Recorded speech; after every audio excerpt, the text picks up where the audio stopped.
Bismillahirrahmanirrahim. Assalamualaikum warahmatullahi wabarakatuh. Alhamdulillah alladzi 'allama bil qalam 'allamal insana ma lam ya'lam. Asyhadu an la ilaha illallah wahdahu la syarikalah wa asyhadu anna Muhammadan abduhu wa rasuluh.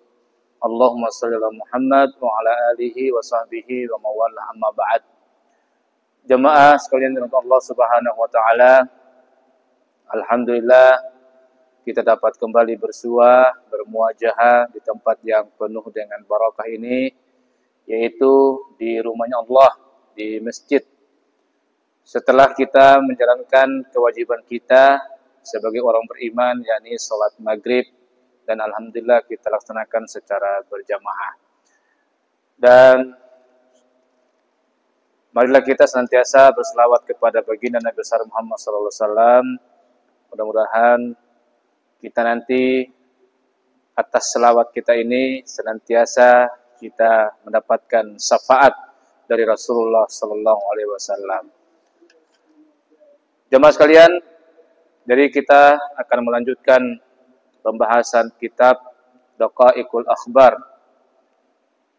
pada bagian atau bab malaikat kiraman katibin.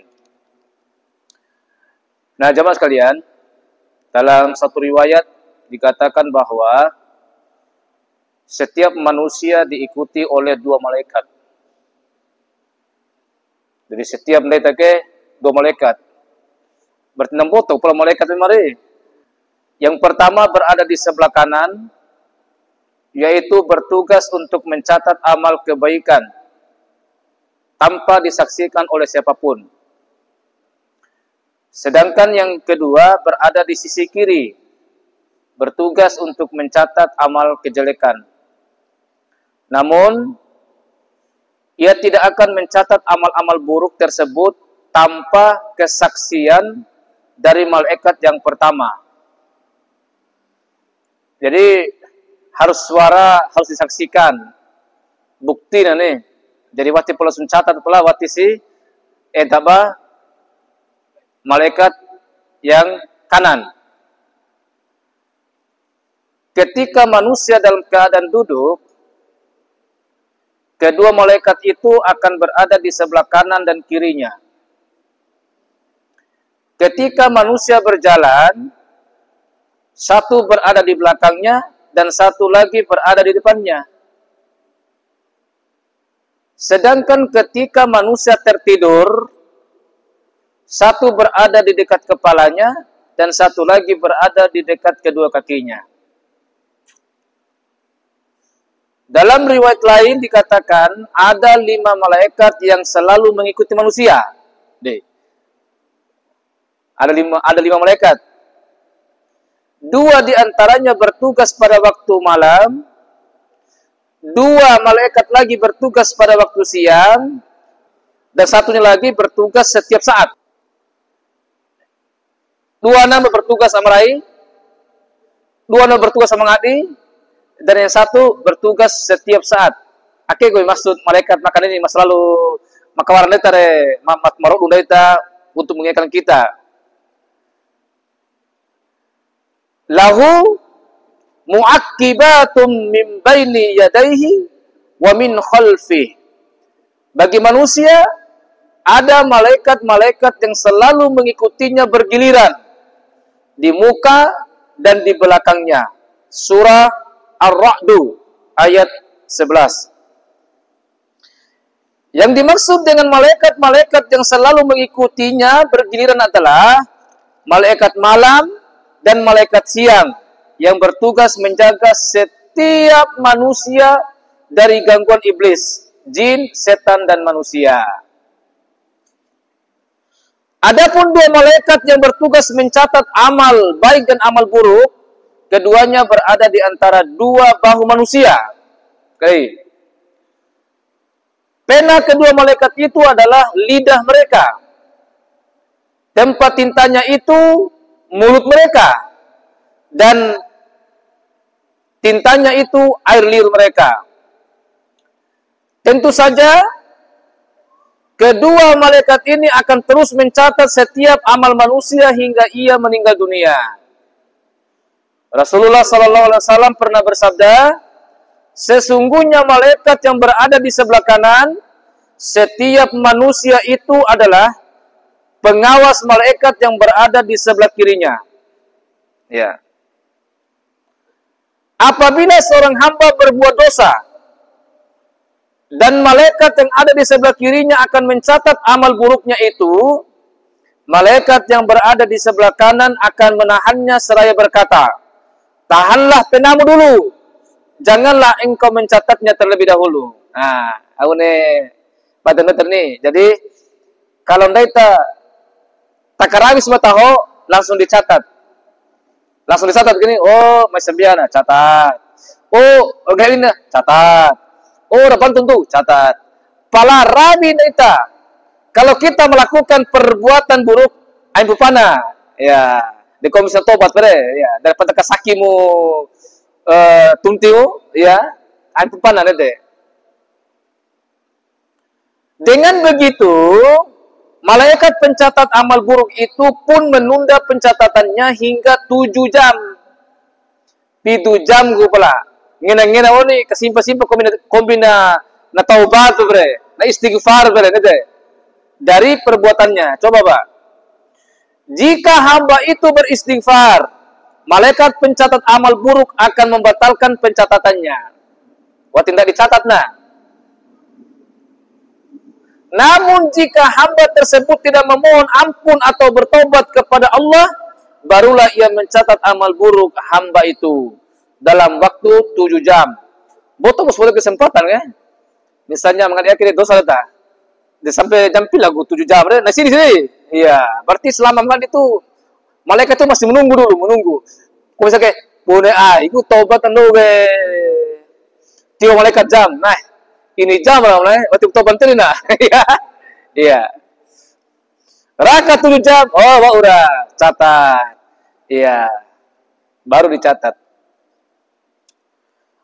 Ketika seorang hamba telah dicabut nyawanya dan dikuburkan, kedua malaikat itu akan berkata kepada Allah, ya Tuhan kami, Engkau telah menugaskan kami untuk mencatat amal-amal hambamu ini.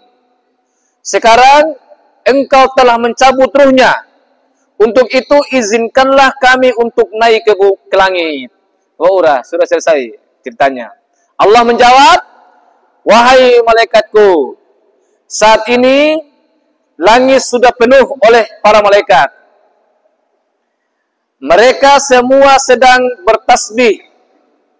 Karena itu kembalilah kalian berdua ke bumi dan bacalah tasbih, takbir dan tahlil di atas makam hambaku itu.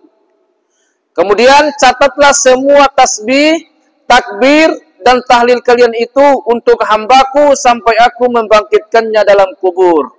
Terkait dengan para malaikat tersebut, Allah berfirman, kiraman katibin, yang mulia di sisi Allah dan yang mencatat pekerjaan kalian atau pekerjaan itu.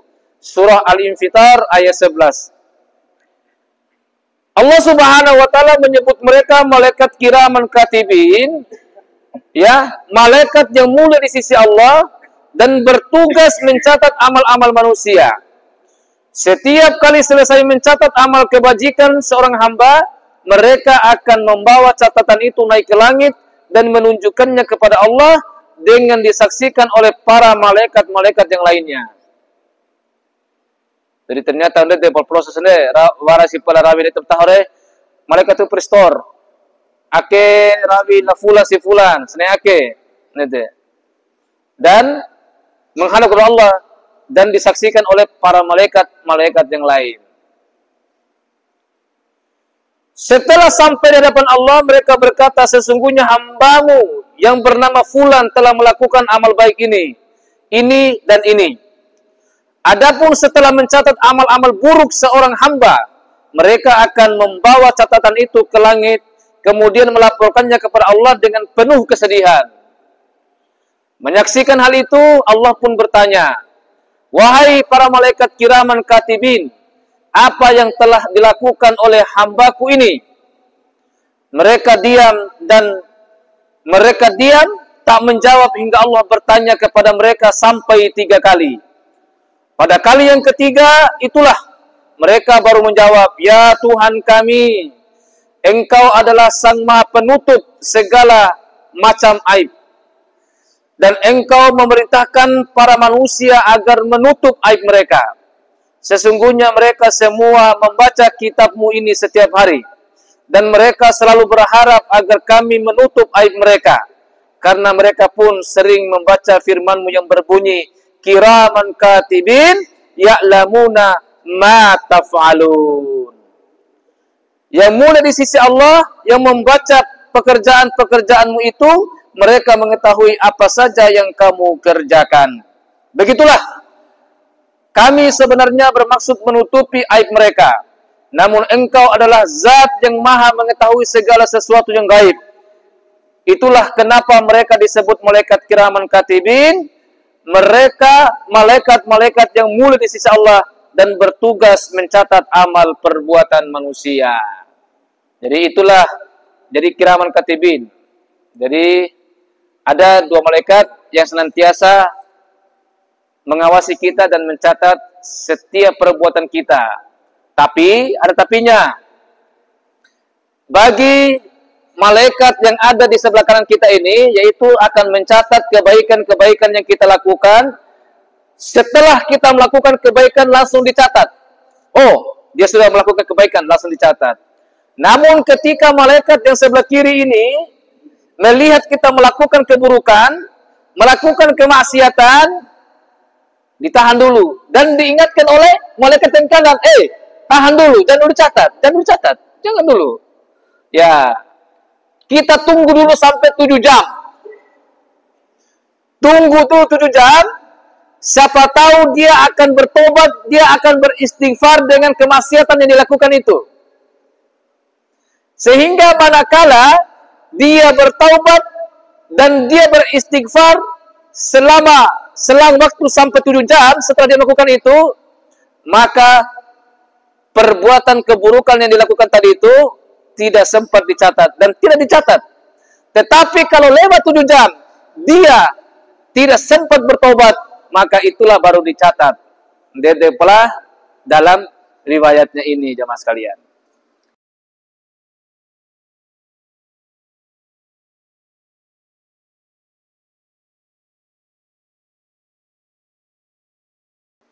Nah, jamaah sekalian, selanjutnya kita masuk pada ruh yang berkunjung ke rumah dan kubur. Jadi ruh itu namanya raka kumandai itu pula.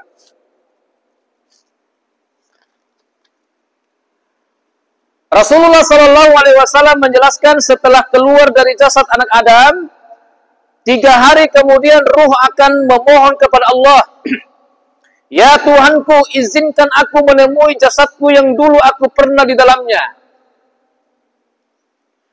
Allah Subhanahu wa Ta'ala mengizinkannya. Lalu roh pergi mendatangi kuburannya.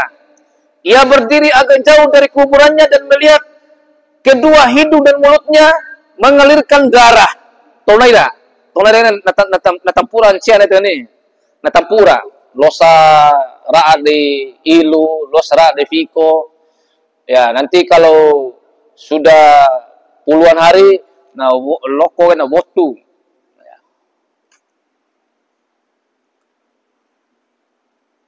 Nah,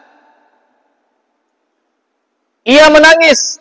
Jadi setelah edana jasad naik dekat roh dan gini, edan jasad naiknya sudah mengeluarkan darah di mulut, mengeluarkan darah di hidung, menangis.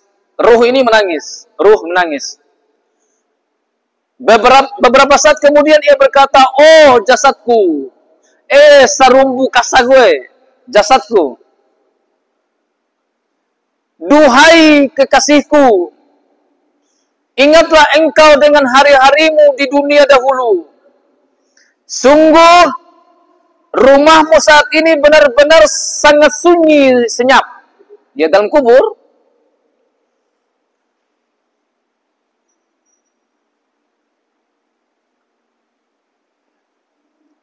penuh penderitaan, kesengsaraan, kesedihan, dan ratapan. Setelah itu ia kembali ke tempatnya di langit. Baurat edan selumunan juga 3 hari. Jadi cerita ke tolnai roh itu datang lagi melihat jasad. Tolnai setelah dia melihat, dia mengatakan itu semua tadi itu kembali lagi ke langit. Pada hari kelima kawinnya, mayoli roh. Roh itu bermohon kembali, ya Allah Tuhanku, izinkan aku untuk melihat jasadku lagi. Ya, hari kelima kawinnya roh izin di rumah, mada izin karena elah tiang balik jasadku. Ya. Lalu Allah mengizinkan, oke, silakan. Roh itu kembali mendatangi kuburnya, ia melihat jasadnya dari kejauhan. Berarti tadi, tisendoon Pak. Ya. Dari kedua lubang hidung, mulut, dan kedua telinganya mengalir nanah yang bercampur darah. Kalau akan dia berpura segar, sekarang sudah bercampur dengan nanah. Kali mana begini? Ya. Ia menangis lagi. Nangir Plasia, lalu meratap, duhai jasadku yang malang, ingatkah engkau dengan hari-harimu di dunia dulu? Sungguh tempat ini sangat berbeda. Kalau pinede ngamaru di dunia maru ke spring bed, war AC malah, ya, war kipas angin caru empuk ya. Rumah ini dipenuhi dengan kesengsaraan, ya, kesedihan, siksaan, dan nestapa. Ini adalah sarang ulat dan kalajengking, ulat kako dan meti, kalajengking. Lihatlah, ulat-ulat itu memakan dagingmu dan mengoyak-ngoyak kulit serta seluruh tubuhmu. Setelah berkata seperti itu, ia kembali lagi ke tempatnya di langit. Baur lawali. Pada hari ke-7, kapitulnya, roh ini kembali minta izin kepada Allah untuk melihat jasadnya kembali. Ya Tuhanku, izinkan aku untuk melihat lagi jasadku yang pernah menjadi tempatku bersemayam di dunia dulu. Lagi-lagi Allah mengizinkannya. Ruh itu pun mendatangi kuburannya. Ia melihat jasadnya dari kejauhan, dan kali ini ia melihat seluruh jasadnya sudah dikerumuni ulat-ulat. Ya. Ia menangis terseduh-seduh, lalu meratap, duhai jasadku, ingatkah engkau dengan hari-harimu di dunia dulu? Tahukah engkau keadaan anak-anakmu, sanak kerabatmu, istrimu, saudara-saudaramu, tetangga-tetanggamu yang dulu sangat senang berada di sampingmu? Ketahuilah, sesungguhnya pada hari ini mereka semua tengah menangisi dirimu dan diriku. Ya.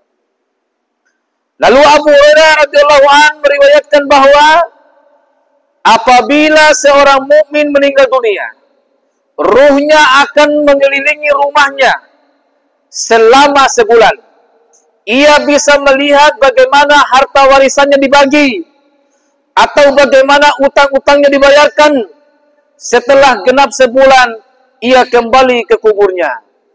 Ini dari Abu Hurairah. Jadi, 1 bulan itu, ruh kita itu akan senantiasa melihat keadaan yang terjadi di rumahnya. Ya. Beberapa waktu kemudian, ia akan kembali ke rumahnya dan terus mengintari sampai genap setahun. Karena itulah ia biasa melihat siapa saja yang selalu mendoakan dirinya dan siapa saja yang bersedih atas kematiannya. Setelah genap setahun, ia akan diangkat ke tempat perkumpulannya para ruh sampai hari kiamat datang, yakni sampai sangkakala ditiup oleh Allah.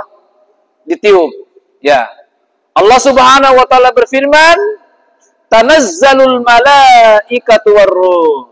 Pada malam itu turun malaikat-malaikat dan ruh. Terkait ayat tersebut, Ada yang mengatakan bahwa yang turun bersama para malaikat adalah ruh dan bunga-bunga yang harum. Ada pula yang menafsirkan bahwa yang dimaksud dengan ruh pada ayat tersebut adalah malaikat agung yang akan turun untuk melayani orang-orang mukmin sebagaimana disebutkan dalam firman Allah, yauma yakumur ruhu wal malaikatu saffa.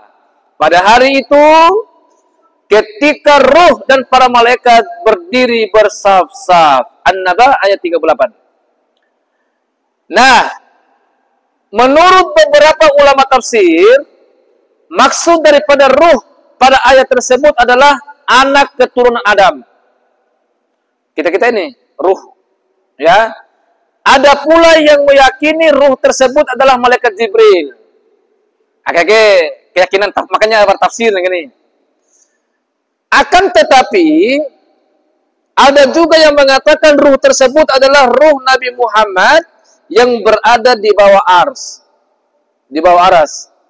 Ya. Menurut ahli tafsir, ruh Muhammad itu memohon izin kepada Allah untuk turun ke bumi setiap malam qadar. Setiap malam qadar. Ya. Dengan tujuan memberi salam kepada seluruh orang mukmin dan orang mukminat. Ruh beliau akan dihampiri semua manusia. Ada juga yang mengatakan bahwasanya ruh pada surah Al-Qadar tadi adalah ruh para sanak kerabat yang sudah terdahulu meninggal dunia. Au tanazzalul malaikatu warruh, akan turun para malaikat dan ruh. Salah satu maknanya gitu, oke? Warjam kai bahwa itu adalah ruhnya Nabi Muhammad. Kemudian Akiwali mengatakan bahwa ini adalah ruhnya orang-orang yang telah meninggal, yang telah menurut kita. Membawa 80 ini dari orang-orang beriman. Pada malam itu para arwah sanak kerabat berkata, ya Tuhan kami, izinkan kami untuk melihat anak-anak dan keluarga kami. Dan Allah pun mengizinkan sehingga setiap malam qadar mereka semua turun ke bumi. Jadi yang di ruh de warjam mangkahi adalah Jibril. Kan malaikatu warruh, warjam mangkahi adalah malaikat dan Jibril. Warjam mangkahi bahwa ruh itu adalah orang-orang yang telah mendahului kita. Warawali jam mangkahi bahwa ruh itu adalah Muhammad, ruhnya Muhammad. Ya. Nah, tentang persoalan kembalinya ruh ke tengah-tengah keluarga ini, Ibnu Abbas meriwayatkan setiap hari raya, hari Asyura, hari Jumat pertama dari bulan Rajab, malam pertengahan bulan Sa'ban atau nisfu Sa'ban, malam Qadar, dan malam Jumat, arwah orang-orang yang sudah meninggal dunia akan keluar dari kubur menuju ke rumahnya masing-masing. Gue penting kita baca kayak surah Yasin malam Jumat ke. Gue penting mata kirimkan doa, kirimkan Al-Fatihah dari orang-orang yang telah mendahului kita. Ternyata di dalam riwayat yang diriwayatkan Ibnu Abbas itu, kenapa ya? Setiap hari raya, arwah itu akan keluar, datang ke rumah kita. Setiap hari Asyura, 10 Muharram, setiap hari Jumat pertama di bulan Rajab, hari Jumat pertama di bulan Rajab, setiap malam pertengahan Sa'ban atau nisfu Sa'ban, doa.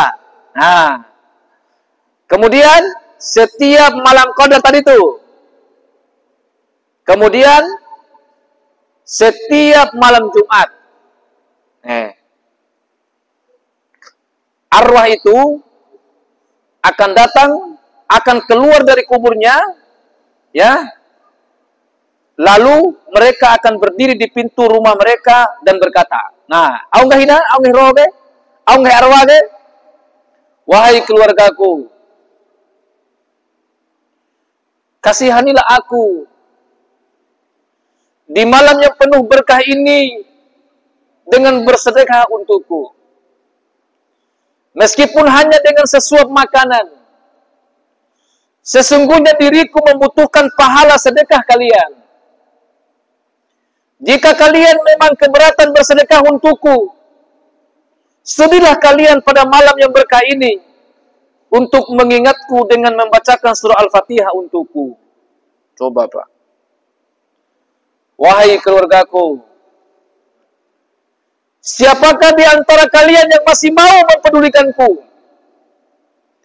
Adakah di antara kalian yang masih mau mengingat kepergianku untuk selama-lamanya? Wahai orang-orang yang menempati rumahku, orang-orang yang menikahi anak-anak perempuanku, dan orang-orang yang menikmati kenyamanan rumahku, aku kabarkan bahwa saat ini aku tengah berada di dalam liang kubur yang sangat sempit. Wahai orang-orang yang mendapat warisanku, dan orang-orang yang mengasuh anak-anakku yang sudah yatim, ingatkah kalian dengan kematianku? Sesungguhnya buku catatan amalku telah dilipat, sementara buku catatan amal kalian masih terbuka. Ketahuilah, seorang mayit itu di dalam kuburnya sudah tidak lagi memiliki kesempatan untuk berbuat sesuatu yang mendatangkan pahala. Karena itu, janganlah kalian melupakan diriku, dan ingatlah aku dengan memperbanyak roti yang kalian sedekahkan dan dengan doa kalian. Sesungguhnya aku benar-benar membutuhkan bantuan kalian semuanya. Edegu pelapentina sedekah ngage. Akeke secara kontekstual Pak. Ya, warawali jam mengartikan maksudnya itu sedekahlah. Ya, bisa dengan cara apapun atas nama orang tua kita. Bisa dengan uang, arasigi, ya, di katahoga sigi, weli gay kipas angin, panda mana dong sambea, di cepe gay kantong asigi, loko caro taroana, panda hampula lona bulin pinay na re, di cepe gay seng sigi, malengi gobi, weli gece, dan seterusnya. Itu adalah sedekah. Itulah yang ditunggu oleh orang-orang yang telah mendahului kita jamaah sekalian. Sesuap nasi untuk kita sedekahkan kepada orang lain. Kemudian doa kita. Enggak, ini informasi dari ruh. Jika ruh orang yang telah meninggal itu mendapatkan kiriman pahala sedekah dan doa dari keluarganya, ia akan kembali ke tempatnya dengan senang dan gembira. Sehingga aku kesimpulan ke Pak Yamin, berarti si sedekah yang mulai tage, berarti si doa yang mulai tage nagalisa terus parwaga. Aku nggak hina-hina caru jamaru gana umar tu umanahu ni kan, ranjar berim nahu ni kan, tikone ngangawa ben doa batu bea, tikone ngangawa bea na sedekah bea,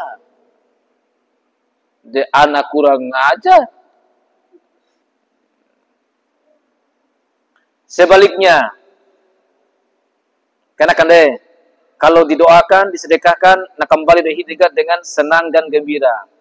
Palawati sidoa, sebaliknya, jika ia tidak mendapatkan sedekah dan doa dari keluarganya yang masih hidup, ia akan kembali ke tempatnya dengan bersedih dan kecewa yang tiada tara terhadap keluarganya yang masih hidup.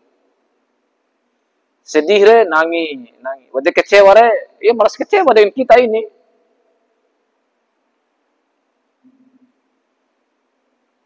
Wa ura sedia we tolo, mangga sebuan anak wani berbagi rata mena. Raka deka losa hasil tolo na tiko nengawan sedeka wea. Tiko nengawan kawara wea, saya kan dipadahal tolo, gara beli saya sih. Rabi wea saya sih. Dede pelanggahi domo tua, ketika anak-anaknya tidak bersedekah dan tidak mendoakannya. Non tapuneen na sedekah, dekone doa wati ngawaweana.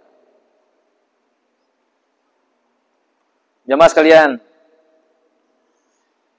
menurut satu pendapat lagi, ruh manusia itu bersemayam pada salah satu sel-sel tubuh dan tidak bisa dipastikan letaknya. Dengan demikian, ruh itu tidak berada di seluruh badan. Alasan dan bukti kuat pendapat ini adalah ada seorang yang tidak mati ketika salah satu anggota tubuhnya terluka dengan beberapa tusukan. Tetapi ia justru mati ketika salah satu anggota tubuhnya terluka karena satu tusukan. Yaitu ketika tusukan tersebut tepat melukai sel yang menjadi tempat bersemayam ruhnya. Bune enggak ya biasa di jantung akau nih. Bedi si jantung kan memader. Jangan sampai kau biar masuknya tempat bersemayamnya ruh ini. Tapi di sini tidak disebutkan. Yang dikatakan situ ada satu sel, disitulah tempat bersemayam ruh.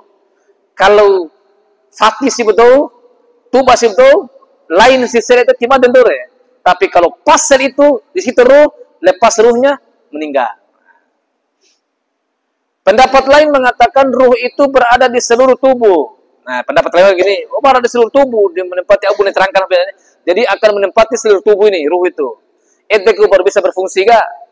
Ya, karena kematian itu menimpa seluruh tubuh.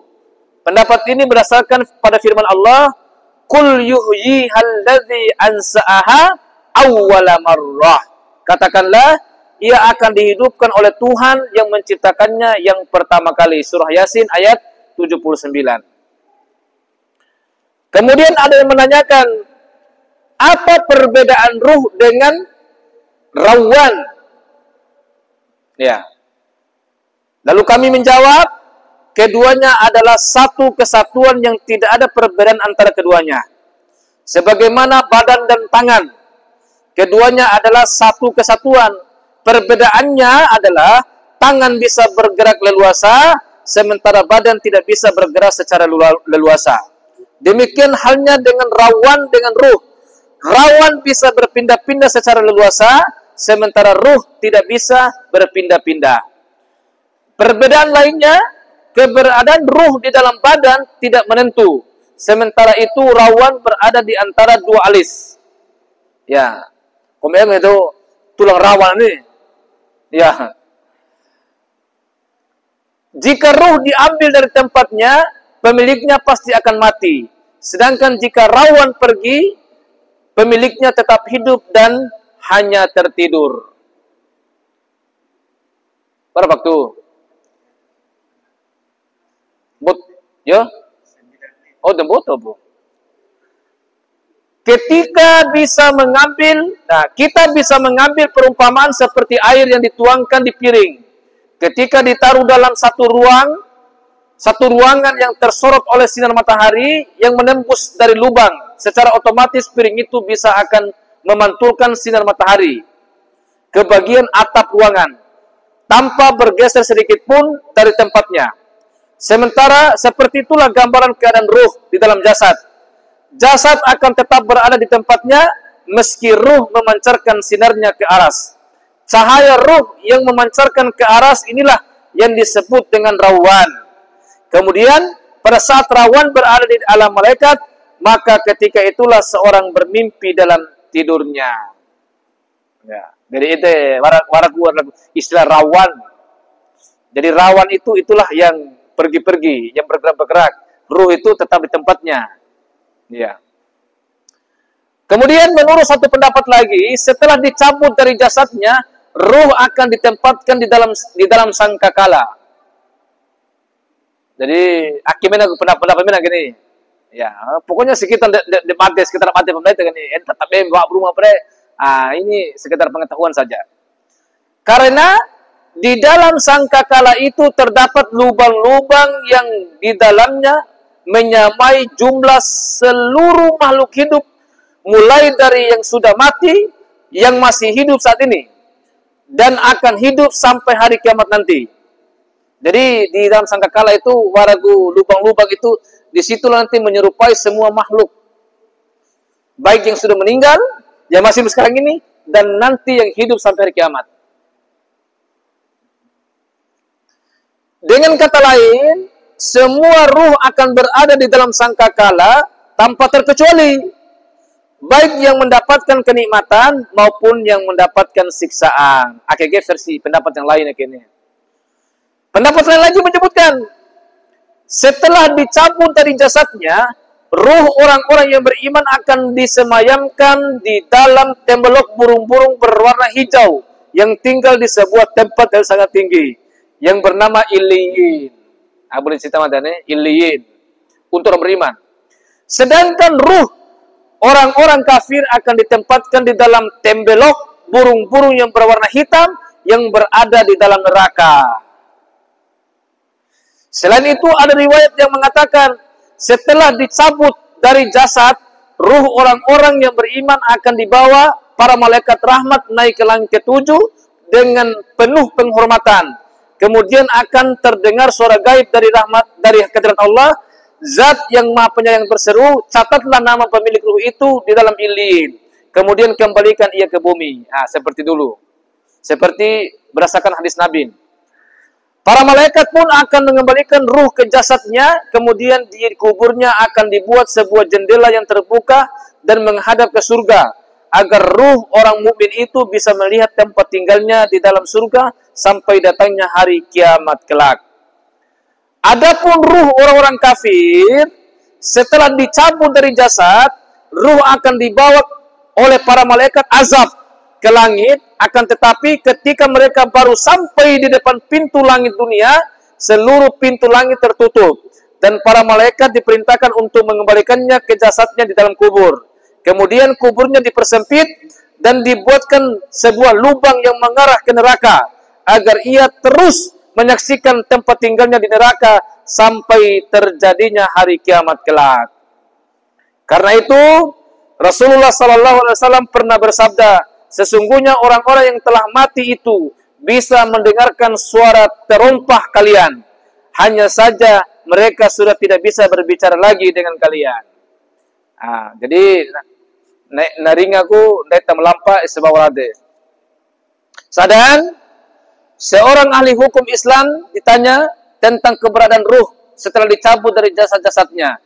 Ia menjawab, ruh para nabi akan disemayamkan di dalam surga. Surga Aden. Ada pula yang mengatakan ruh mereka akan tetap berada dalam liang lahat mereka untuk menemani jasad mereka yang terus bersujud kepada Allah. Adapun ruh para syuhada akan ditempatkan di surga Firdaus yang letaknya di tengah-tengah surga. Mereka akan bersemayam di dalam tembelok-tembelok burung berwarna hijau yang selalu berbarengan dengan sesuka hati. Dalam surga itu ia sekali hinggap di atas pelita-pelita yang tergantung di bawah aras. Sedangkan ruh anak-anak kaum muslimin, ruh anak-anak tage, mawati pubalik mate, ya, yang meninggal sebelum usia balik, saat masih dalam kandungan atau saat masih anak-anak, akan bersemayam di dalam tembelok burung-burung pipit surga. Sedangkan ruh anak-anak kaum musyrikin yang meninggal sebelum usia balik, saat masih dalam kandungan atau saat masih anak-anak, mereka hanya akan berputar-putar mengelilingi surga dikarenakan tidak memiliki tempat bersemayam sampai hari kiamat kelak. Setelah hari perhitungan tiba, mereka inilah yang akan melayani orang-orang mukmin. Jadi anaknya dari orang musyrik itu belum masuk ke surga. Setelah tabu, ya. Adapun ruh orang-orang mukmin yang masih memiliki tanggungan utang, membui pewaran conggo, atau kezaliman terhadap sesamanya, setelah dicabut dari jasad mereka, akan tergantung di angkasa. Di antara dibawa ke surga, dan tidak juga ke langit, hingga semua tanggungan utang dan kezalimannya terlunasi atau terbayar oleh ahli warisnya. Eteku pune ne semadere kawarawau barsin congo dan sebagainya. Nggak lu sarogati loa masih tergantung-gantung. Sedangkan ruh orang-orang Islam yang banyak berbuat dosa, do Islam tapi banyak berbuat dosa, akan disiksa di dalam kubur bersama jasadnya. Sedangkan ruh orang-orang kafir yang munafik akan ditempatkan di sijin, ya, tempat orang-orang buruk, atau terletak di dalam neraka jahanam selama di dalam si jin itulah mereka akan melihat neraka jahanam setiap pagi dan sorenya. Kemudian sebuah pendapat lain mengatakan ruh atau nyawa itu suatu benda atau zat yang lembut. Atas dasar itu tidak bisa kita mengatakan Allah memiliki ruh. Sebab sangat mustahil bila wujud Allah seperti benda-benda yang menjadi tempat bersemayamnya sesuatu. Ya. Nah, jamaah sekalian Allah Subhanahu wa taala.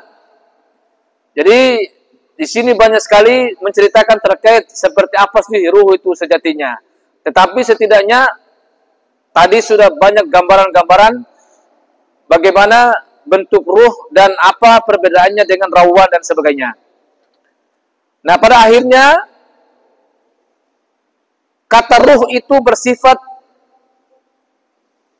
permuliaan atau penghormatan takrim sebagaimana telah dijelaskan sebelumnya. Namun ada pula menafsirkan yang dimaksud dengan ruh pada ayat ini adalah malaikat Jibril. Jadi dari ayat tersebut kemudian kami meniupkan ke dalam ruh kami, yaitu malaikat Jibril.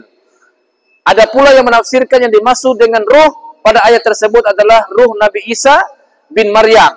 Karena Nabi Isa diciptakan melalui tiupan malaikat Jibril. Ada pula yang menafsirkan yang dimaksud dengan ruh pada ayat tersebut adalah pertolongan atau rahmah. Sebagaimana yang dimaksudkan oleh firman Allah, wa ayyadahum biruhim minhum. Biruhin minhu. Dan menguatkan mereka dengan pertolongan yang datang kepadanya.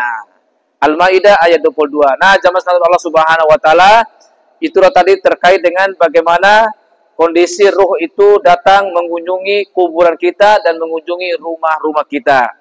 Insyaallah pada pertemuan selanjutnya kita akan bahas sangkakala, hari kebangkitan dan padang mahsyar. Ya.